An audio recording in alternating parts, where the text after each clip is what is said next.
Welcome back friend. दोस्तों नमस्कार। जबरदस्त आप सबको खुशखबरी तो ऑलरेडी से हम दे ही चुके हैं। अब यूपीएसआई की स्पेशल बात होगी इसमें। यूपीएसआई कैंडिडेट जितने भी सारे होंगे तो प्लीज़ ध्यान से सुनिएगा, आपको बताने वाले हैं इनमें से।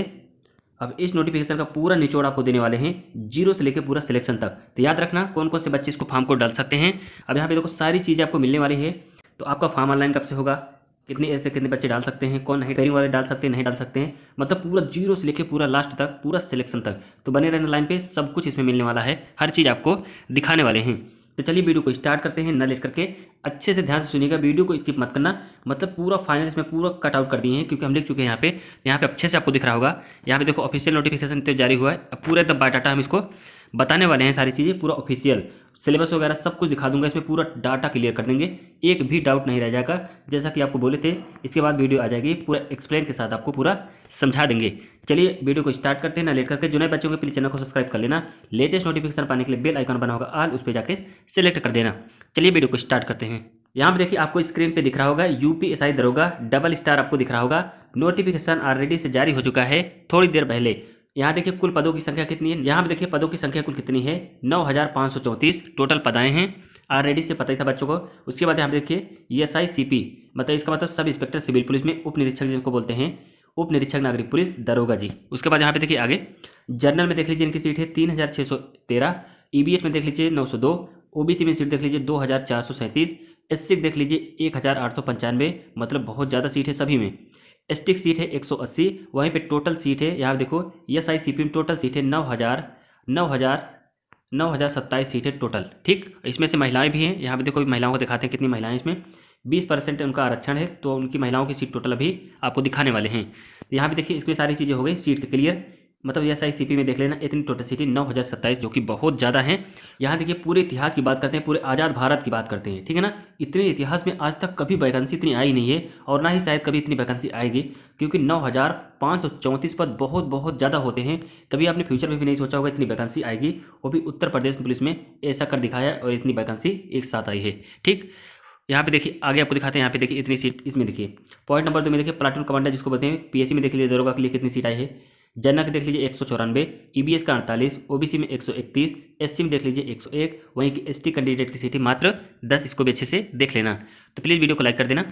यहाँ पे देखो उसके बाद यहाँ तीसरे नंबर पर देख लीजिए जिसको बोलते हैं, यहाँ देखिए अग्निशमन द्वितीय अधिकारी, यानी अधिकारी की पोस्ट पर देख लीजिए FSSO जिसको बोलते हैं फायर स्टेशन सेकंड ऑफिसर। ठीक, यहाँ देखिए आपको दिख रहा होगा अधिकारी का, इनमें देख लेना। इसमें टोटल सीट है जनरल की 10, EBS की 2, OBC की 6 और ST की 5, और यहाँ पे ST कैंडिडेट की कोई सीट यहाँ पे नहीं रखी गई रिजर्व में। क्लियर, ये सारी चीज़ें क्लियर हुई। आप धीरे धीरे से देखते रहना। उसके बाद आगे देखिए यहाँ पे ESI-CP दरोगा में देख लीजिए सीधी भर्ती द्वारा भरे जाने वाले पद आरक्षण देख लेना, किनको किनको आरक्षण दिया गया है इसमें।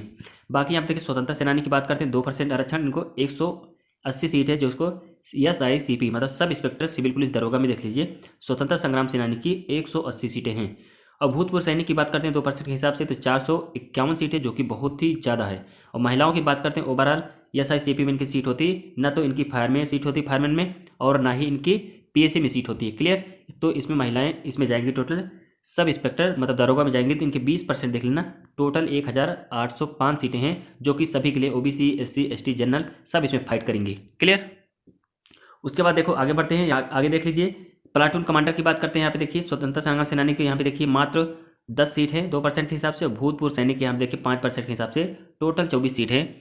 यहाँ देखिए PSC में प्लाटून कमांडर में। अब आगे बढ़ते हैं, 2 हो गया। उसके बाद यहाँ पे देखिए FSSO में, यहाँ पे देखिए अब आगे बात करते हैं FSSO की। यहाँ देखिए अधिकारी की स्वतंत्रता संग्राम सेनानी में 0 सीट है इनकी, और भूतपूर्व सैनिक की 5% के हिसाब से यहाँ पे 1 सीट इनको दिया गया है रिजर्व में। क्लियर, ये सारी चीज़ें आपको क्लियर हो गई होंगी। टोटल ओवरऑल बात करते हैं तो इसमें 9,534 पद आए हैं, जो कि भारतवर्ष में इतिहास में पहली बार इतनी वैकेंसी आई है। शायद इतनी वैकेंसी कभी आएगी, आगे दिखाते हैं। और यहाँ पे देखते चलिएगा आगे। इतना डाटा क्लियर हो गया, अब आपको दिखाते हैं ऑनलाइन फॉर्म आपसे कब से होगा। देख लो ऑनलाइन आपका फॉर्म कब से होगा। ऑनलाइन देख लेना डेट, 1 अप्रैल से आपका फॉर्म ऑनलाइन स्टार्ट हो जाएगा। 1 अप्रैल याद रखना, 1 अप्रैल से फॉर्म ऑनलाइन स्टार्ट होगा। 30 अप्रैल तक आपका फॉर्म ऑनलाइन होगा, जो कि रात 12 बजे तक ओपन रहेगा वेबसाइट, ठीक है ना। उसके बाद यहाँ देखिए आवेदन की शुल्क कितनी रखी गई, टोटल 400 रुपये मात्र रखी गई सभी कैंडिडेट के लिए। OBC SC ST general male female सबके लिए 400 रुपये है। ठीक, उसके बाद बात करते हैं आगे। यहाँ देखिए एजुकेशन क्वालिफिकेशन की बात करते हैं, तो इसमें PSC और ESI-CP ठीक। दरोगा के लिए ओनली ग्रेजुएशन पास, इसमें परसेंटेज का कोई मतलब नहीं है, सिर्फ आप ग्रेजुएशन पास होनी चाहिए बस। ठीक। उसके बाद यहाँ देखिए एफएसएससी की बात करते हैं तो इस पद के लिए अगर इसको डालोगे तो इसके लिए स्नातक साइंस होना चाहिए, आपका विज्ञान होना चाहिए। ठीक। बाकी इन दोनों पोस्ट के लिए केवल ग्रेजुएशन, कहीं से भी इक्वलेंट आपका ग्रेजुएशन होगा चल जाएगा ओनली। क्लियर हो गया होगा इतना। अब आगे देखिए नोट। अपेयरिंग स्टूडेंट, बहुत से बच्चे बेसब्री से इंतजार कर रहे थे, अपेयरिंग स्टूडेंट क्या फॉर्म भर सकते हैं? तो भाई सबसे पहले क्लियर कर दे, अपेयरिंग वाले स्टूडेंट फॉर्म को अप्लाई नहीं कर सकते हैं, उनके लिए बहुत बड़ा झटका हो सकता है। उनके लिए बहुत बड़ा झटका हो सकता है जो अपेयरिंग कैंडिडेट हैं, क्योंकि ये वैकेंसी अब आएगी 5-6 साल बाद, 10 साल बाद आएगी, अब इतना जल्दी वैकेंसी आने वाली नहीं है। इन कैंडिडेट के लिए बहुत बड़ा झटका हो सकता है जो अब शायद ही 10 साल बाद वैकेंसी या 5 साल बाद आएगी। ठीक। उसके बाद यहाँ देखिए नोट, फॉर्म के लास्ट डेट तक आपका रिजल्ट आ जाना चाहिए। जो लास्ट, पहली बात यहाँ पे क्लियर कर दिए, देखो अपेयरिंग स्टूडेंट फॉर्म नहीं भर सकते, नोटिस लिए यहाँ पे लिख दिए फॉर्म अभी तक जिसका रिजल्ट नहीं आया होगा, अगर रिजल्ट देखो 30 तारीख तक, 30 अप्रैल तक आपका रिजल्ट किसी भी हालत में आ जाना चाहिए, क्योंकि वहाँ पे जब फॉर्म आपका भरा जाएगा तब वहाँ पर रजिस्ट्रेशन नंबर, प्रमाण पत्र, सर्टिफिकेट संख्या और आपका जो होता है उसके टोटल स्कोर जो होते हैं ये सब उसमें देना पड़ेगा। इसलिए आपका रिजल्ट जो भी अभी ग्रेजुएशन में होंगे जिनका रिजल्ट मतलब 30 अप्रैल 2021 तक आपका रिजल्ट आ जाएगा, तो आप लोग फॉर्म भर पाओगे। किसी भी हालत में रिजल्ट 30 अप्रैल तक आ जाना चाहिए। बाकी अगर उसके आपका ग्रेजुएशन अपेयरिंग में जैसे मान लीजिए 30 अप्रैल के बाद आता है तो भाई आप लोग फॉर्म ऑनलाइन नहीं कर सकते हो, क्योंकि वहाँ पे साफ साफ बोल दिया गया है अपेयरिंग वाले स्टूडेंट फॉर्म को अप्लाई नहीं कर सकते, हम इनको अप्लाई नहीं करने देंगे, साफ साफ ऐसा बोला है। लेकिन हमारे हिसाब से ऐसा नहीं करना चाहिए, क्योंकि वैकेंसी जल्दी आती है, बच्चों को मौका देना चाहिए था, लेकिन बहुत बहुत बड़ा झटका इन सबके लिए है। आगे बात करते हैं तो यहाँ एक झटका इनके लिए और है, इन सभी कैंडिडेट के लिए। और दूसरी बात वो कैंडिडेट के झटका है कि 4 साल से जो इंतजार कर रहे थे 2016 से बच्चे, 2016 से 17 गया, 18 गया, 19 गया, 20, इनको एक भी बच्चों को छूट नहीं दी गई है, क्योंकि और बड़ा झटका हो सकता है उन कैंडिडेट के लिए जिनकी ओवर एज हो गए हैं। जो ओवर एज हो चुके हैं उनको भी मौका नहीं दिया गया है, उनके लिए भी बहुत बड़ा झटका हो सकता है। आगे बढ़ते हैं, आयु की बात करते हैं, यानी कि उम्र की बात करते हैं। 1/7/2021 से 21 वर्ष की आयु आपका कंप्लीट कर चुके हो। ठीक। यहाँ से देखिए 1/7/2021 तक 21 वर्ष की आयु आप प्राप्त कर चुके हैं, मतलब पूर्ण कर चुके हो, और 28 वर्ष से अधिक आयु ना हो। इसका मतलब जनरल की बात करें 1/7/2021 तक आपकी जो आयु है 21 वर्ष होनी चाहिए किसी भी हालत में। और कहाँ से ले रहे हैं यहाँ देखिए, और आपका देख लीजिए 21 वर्ष कब तक होनी चाहिए, 1/7/1993 से 1/7/2000 तक बच्चे इसमें जो 20 में आएंगे वो 21 साल तक इनकी उम्र कंप्लीट होनी चाहिए। और यहाँ देखिए साफ साफ बोल दिया गया है 1/7/2021 तक ये लोग एज काउंट कर रहे हैं। क्लियर हो गया होगा। उसके बाद बात करते हैं आरक्षण की, तो इसमें 5 साल की छूट मिलेगी ओबीसी SC ST कैंडिडेट को। जनरल की इसमें छूट नहीं मिलती है, 5 साल को आपको छूट मिलेगी। क्लियर, 5 साल छूट। इसमें महिलाओं और पुरुष दोनों लोग की छूट मिलेगी। सारी चीज़ क्लियर होगा। आपको छूट कब मिलेगी, जब आप लोग यहाँ का जाति प्रमाण पत्र और निवास प्रमाण पत्र लगाओगे, सारी चीज़ आपको मिलेगी, वो भी आपको दिखाने वाले हैं। कब का आपका डेट होना चाहिए, सारी चीज़ दिखा दूंगा। यहाँ पे देखो आगे बढ़ते हैं तो साफ साफ मोटा मोटा आपको बता दें, जनरल की जो एज होगी आपको दिखा रहे हैं 21 साल से 28 साल तक, 21 से 28 साल तक कैंडिडेट में फॉर्म को अप्लाई कर सकते हैं। वहीं SC ST बात करते हैं ओबीसी, तो 28 में +5 और जोड़ देना, आपको 5 साल की उम्र में छूट मिलेगी, तो आप 33 साल तक भर सकते हैं। कहने मतलब आप 21 से 33 साल तक भर सकते हैं ओबीसी SC ST कैंडिडेट। वहीं पे फीमेल की बात करते हैं, फीमेल को और ज़्यादा छूट मिलती है 35 साल तक, 21 से 35 साल तक आप फॉर्म भर सकती हैं।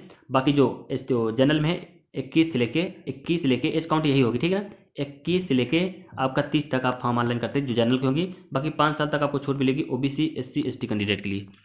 ये इतनी क्लियर हुई। आगे बढ़ते हैं, यहाँ पे देखिए जाति प्रमाण पत्र ओबीसी SC ST का कब से होना चाहिए, 1 अप्रैल 2020 से अर्थात 30 अप्रैल 2021 तक आपका बना होना चाहिए। और इसके डेट के अंदर यहाँ देखो अच्छे से नोट कर लेना, मोस्ट इंपॉर्टेंट है, क्योंकि आप लोग फॉर्म ऑनलाइन करोगे तो फॉर्म ऑनलाइन करने के लिए सबसे मोस्ट इंपॉर्टेंट यही है। नहीं तो अगर ये फॉर्म ऑनलाइन इसको नहीं लगाओगे, अगर ये गलती हो गया आपसे तो समझ जाओ आपको जनरल में जाना पड़ेगा। अगर जनरल में जाए तो एज भी काउंट होगी जनरल की, और स्कोर भी आपको जनरल ही लाना पड़ेगा। तो सबसे पहले जो नए बच्चे होंगे अच्छे से याद रखना, हम करते हैं यहाँ पे अच्छे देखो, जो नए बच्चे होंगे ओबीसी SC और ST कैंडिडेट, ध्यान सुनिएगा, मेल और फीमेल दोनों लोग अच्छे से, जनरल के लिए नहीं है। यहाँ पे जाति प्रमाण पत्र आपको कब कब बनवाना है देख लेना अच्छे से।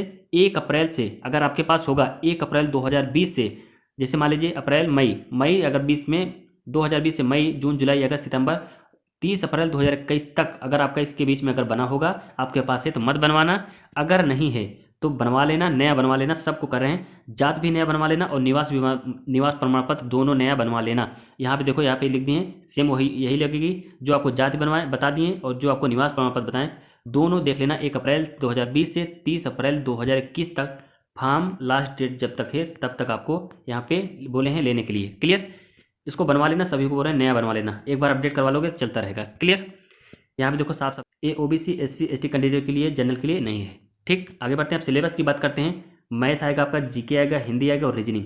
40 प्रश्न मैथ के पूछेगा और जीके का 40 प्रश्न, हिंदी के 40 प्रश्न और रीजनिंग के 40 प्रश्न।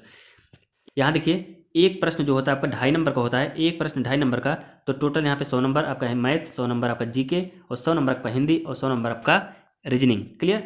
समय आपको मिलेगा पेपर को सॉल्व करने के लिए 2 घंटे, 120 मिनट टोटल मिलेंगे। प्रश्न आपके 160 होंगे, नंबर वहीं पे आपके टोटल 400 होंगे। क्लियर। उसके बाद यहाँ पे देखिए, आगे बढ़ते चलिएगा।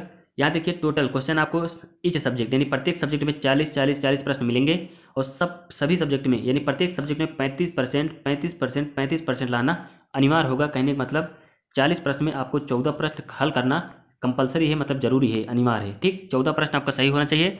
बाकी ओवरऑल आपका 50% स्कोर होना चाहिए, मतलब 200। 400 में ओवरऑल आपका 50% स्कोर होने चाहिए। कहने का मतलब 200, 400 में 200 होने चाहिए और बाकी प्रत्येक सब्जेक्ट में आपके 14 प्रश्न सही होने चाहिए। बाकी आपका 200 होगा तभी आप लोग पास होंगे, नहीं तो इसमें फेल हो जाएंगे। क्लियर हो गया होगा। बाकी उसके बाद आगे बढ़ते हैं तो नॉर्मलाइजेशन इसमें होगा। नॉर्मलाइजेशन होगा, इसी के लिए कोर्ट में वैकेंसी चली गई थी और यही नोटिफिकेशन जो जारी किए हैं इसमें भी वही फंडा सेम है। अगर इसलिए 30 अप्रैल रखें ताकि उसके पहले जो है यूपीएसआई 2016 का और रिलीज हो जाएगा जो नोटिफिकेशन जज के द्वारा, तो उसमें संशोधन अगर करना चाहें तो नॉर्मल संशोधन हो जाएगा, क्योंकि यही मेन फैक्टर है। ठीक, सब्जेक्ट में देखो प्रत्येक सब्जेक्ट में ओवरऑल यहाँ पे प्लस लिख दें, अच्छे से समझाते हैं आपको। जो आपको सब्जेक्ट दिख रहा है प्रत्येक सब्जेक्ट, यहाँ पे प्रत्येक सब्जेक्ट में नॉर्मलाइजेशन होगा और प्रत्येक सब्जेक्ट में नॉर्मलाइजेशन होने के बाद जितना आप ओवरऑल स्कोर पाओगे, जितना नंबर पाओगे, उसमें भी आपका नॉर्मलाइजेशन होगा। समझ जाओ, 2 नॉर्मलाइजेशन इसमें होंगे, थोड़ा सा आपका नॉर्मलाइजेशन इसमें भी है। क्लियर। आगे बढ़ते हैं। उसके बाद यहाँ देखिए जो सारी चीज़ें होनी चाहिए सब कुछ बता चुके हैं। अब आपके देखिए जब उसके बाद यहाँ देखिए पुरुष वर्ग में देख लीजिए हाइट इनकी कितनी होती है। OBC general SC 168 centimetre, 168 centimetre. Chest देख लेना, जनरल ओबीसी एससी का 5 सेंटीमीटर फुलाव होना चाहिए। चेस्ट इनका लेंगे 79 से लेकर 84 तक 5 सेंटीमीटर फुलाना अनिवार्य होगा। और वहीं पे एससी की बात करते हैं, एसटी कैंडिडेट की बात करते हैं तो 160 सेंटीमीटर इनका फुलाव होगा। 77 से लेकर 82 तक मतलब 5 सेंटीमीटर फुलाना इनको अनिवार्य होगा। बाकी वहीं महिलाओं की बात करते हैं तो ओबीसी यहाँ देखो जनरल ओबीसी एससी 152 सेंटीमीटर, वहीं पे एसटी का 147 सेंटीमीटर हाइट, इनका फुलाव वगैरह कुछ नहीं लगता। ठीक, और इनका जो वेट होना चाहिए महिलाओं का 40 केजी होना चाहिए, मतलब 40 किलोग्राम इनका वेट होना चाहिए। क्लियर। यहाँ देखिए आप फाइनल सिलेक्शन प्रोसेस की बात करते हैं तो आपने एग्जाम दिया, एग्जाम देने के बाद आपका रिजल्ट आया, आप लोग पास हो गए। उसके बाद आपका डीबीपीएसटी होगा। क्लियर। डीबीपीएसटी के बाद आपकी रनिंग होगी, रनिंग के बाद फिर फाइनल रिजल्ट आएगा। फॉर मेडिकल के लिए मेडिकल आपको होगा, जितने बच्चे टोटल जितनी वैकेंसी है यूपीपी में जैसे होता है मेडिकल, वैसे इसमें भी मेडिकल होगा। फिर उसके बाद फाइनल ज्वाइनिंग लेटर आपका आ जाएगा। क्लियर। मेडिकल होगा, उसके बाद आपको ज्वाइनिंग लेटर दे दिया जाएगा। ये सारी चीज़ें हुई। क्लियर। बाकी दौड़ देख लेना पुरुष वर्ग के लिए 28 मिनट में 4.8 किलोमीटर रनिंग होगी इनकी पुरुष वर्ग में। और महिलाओं की बात करते हैं तो 16 मिनट में 2.4 किलोमीटर इनकी रनिंग होगी। और इनका वेट जो है महिलाओं का 40 किलोग्राम होना चाहिए, महिलाओं का वेट। क्लियर। सारे इन्फॉर्मेशन आपको दे चुके हैं। कोई भी क्यूरी कमेंट करके पूछ लेना, आपको इसी कमेंट बॉक्स में नीचे जवाब दे दूंगा, कोई भी कन्फ्यूजन हो तो। बाकी ओवरऑल हम इसको पूरा कंप्लीट कर दिए हैं अच्छे से बता के। आई होप कि आपका डाउट पूरा क्लियर हो गया होगा। अगर कोई भी क्यूरी भी रह जाती है कमेंट करके पूछ लेना, उसका जवाब कमेंट बॉक्स में मैं दूंगा। ठीक है ना। चलिए आपसे विदा लेते हैं, मिलते हैं स्टूडेंट। थैंक यू, धन्यवाद।